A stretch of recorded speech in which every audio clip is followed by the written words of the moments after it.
मङ्गलम् सर्वावयव सौन्दर्य सम्पदा सर्वचेतसाम् सदा सम्मोहनायास्तु वेङ्कटेशाय मङ्गलम्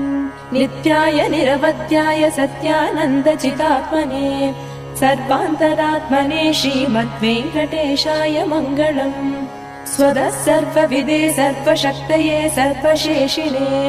सुलभाय सुशीलाय वेङ्कटेशाय मङ्गलम् परस्मै ब्रह्मणे पूर्णकामाय परमात्मने प्रयुञ्जे परतत्त्वाय वेङ्कटेशाय मङ्गलम् आकालतत्त्वमश्रान्तमात्मनामनुपश्यताम् अतृप्त्यमृतरूपाय वेङ्कटेशाय मङ्गलम् प्रायस्वचरणौ पुंसाम् शरण्यत्वेन पाणिना कृपया दिशते श्रीमद्वेङ्कटेशाय मङ्गलम् दयामृततरङ्गिण्यास्तरङ्गैरिव